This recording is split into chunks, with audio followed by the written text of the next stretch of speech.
Grandios, dass du heute wieder dabei bist bei einer neuen Insights-Folge. Mein Name ist Rahimi und heute geht es um das Thema Body Language und zwar um Digital Body Language. Wir haben im Sommer im Rahmen des Shopware Community Days eine Masterclass gehalten und zwar wir sind Katja Moritz von der Brytes und meine Person, wo ich sie interviewen durfte zum Thema Body Language. Ihr werdet eine relativ lange Insights-Folge auf Englisch haben, weil alle Masterclasses waren dort auf Englisch. Wenn euch das gefallen hat, dann könnt ihr gerne die Präsentation haben.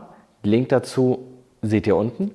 Und über sonstige Rückmeldungen würden wir uns genauso freuen, denn das Thema digitale Körpersprache befindet sich in den Kinderschuhen. Hi everyone, my name is Katja Moritz. I'm e-commerce user experience manager at Brytes, and at Brytes we help you to improve your website. So we interpret the behavior of your customers on your website in real time, and then we can help them to get to the next phase of the customer journey. And I'm very happy I'm not here alone today because I have someone special next to me here. I'm not so special, so my name is Rahimi. So I'm the CEO of Brytes, and Brytes is one brand and one company of Synaigy, which is a pretty big customer experience service company, a Shopware partner, and of course Shopware lover. Before we are going deeper into the session today, I want to frame the topic of the presentation. Currently the GAFAs, Google, Amazon, Facebook and Apple, are really big. They are so huge. The market capitalization of these companies is as big as the GDP of the fourth biggest country in the world, that's India, and they are strongly growing.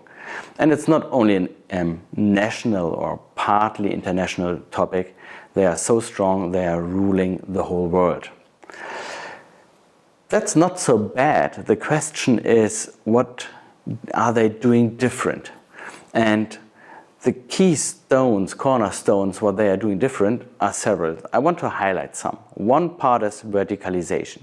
If you think about Apple, they are not only producing something, they are really owning the whole process of engineering, letting it producing in China, Foxconn, and on the other hand, they are retailers at the very end. So they are owning the whole process. Verticalization is the topic. The second one is they're really telling stories. They're having a strong market. They know how to act. This is what every of these companies are doing very well. And the third part is they have got an exceptional customer experience. If you're looking on the customer experience, you can divide it in two things. One part which is really helping the customer to go smoother through the website, through the process, through what he's buying, how he's experiencing the products. That's one part. The second part is they really know how to interact to achieve their goals. We should remember these companies, these GAFA companies, everyone is on the stock exchange, so they want to grow and to being really bigger.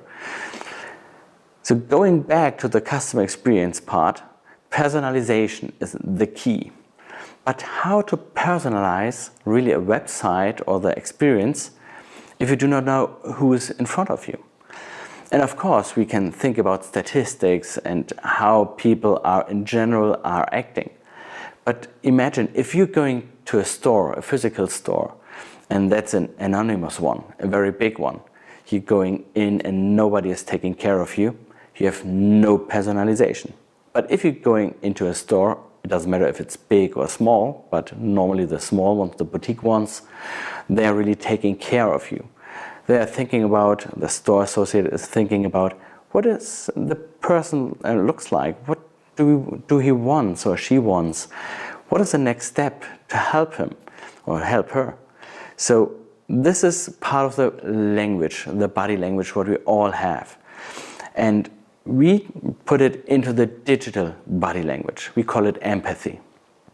Out of that part, we learned a lot of things. And the study today and the presentation today is about these things, what we learned and how to interact. So please be with us. We'll make some questions and you can think about how you act, and you will see how a lot of people are acting and how diverse it is. Welcome back, Katja.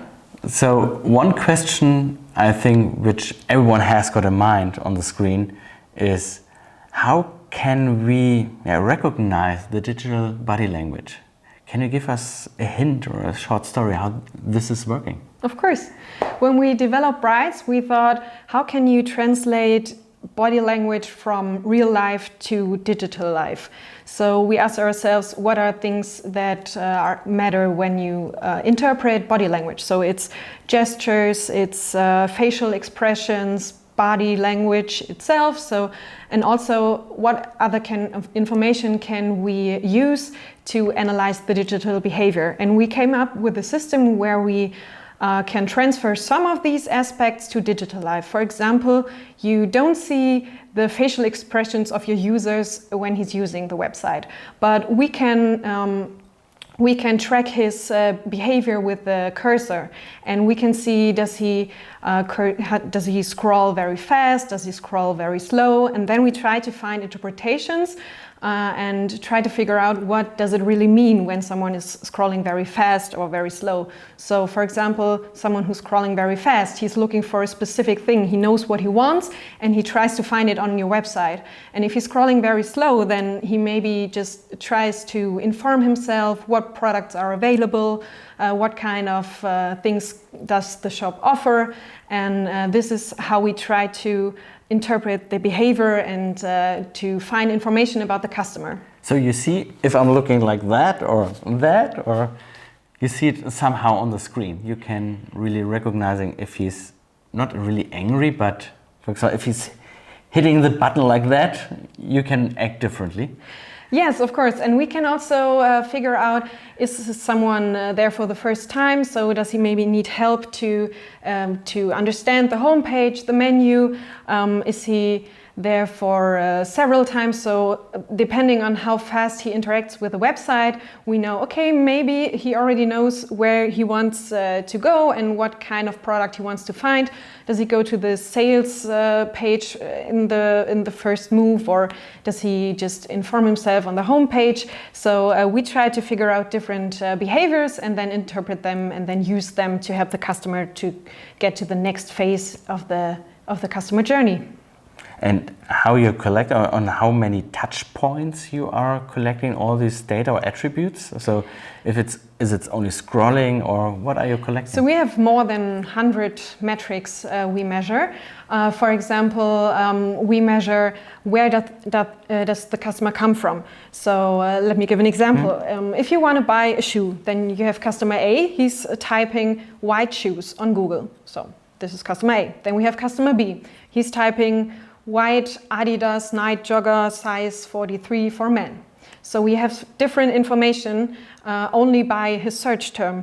And we know customer A just wants maybe to inform him about different models they have. He doesn't really know what kind of product does he want.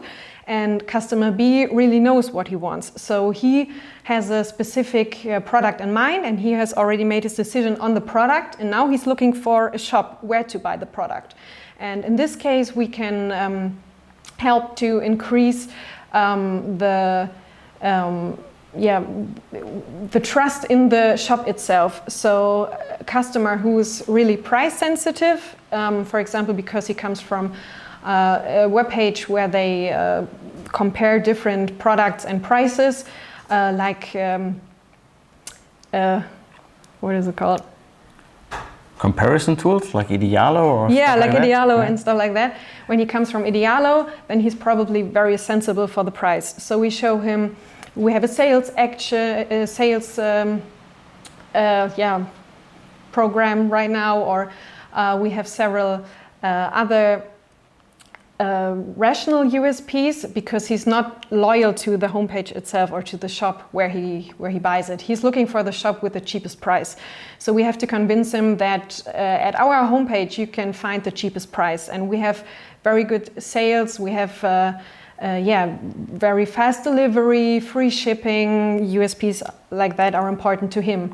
And for customer A, who is looking for a product and who's trying to compare several products, he might need some help to find ways how to compare those products. So a lot of homepages have those comparing tools, and we can also tell him to use some filters or have several options on how we can help him interact with a homepage. So Brytes can understand on hundreds of attributes how the people are acting or translating into the body language. What type of customers are coming? So do you have got specific types to make it easier as for you and the client? Are there different types of people and different situations? And if yes, which are these?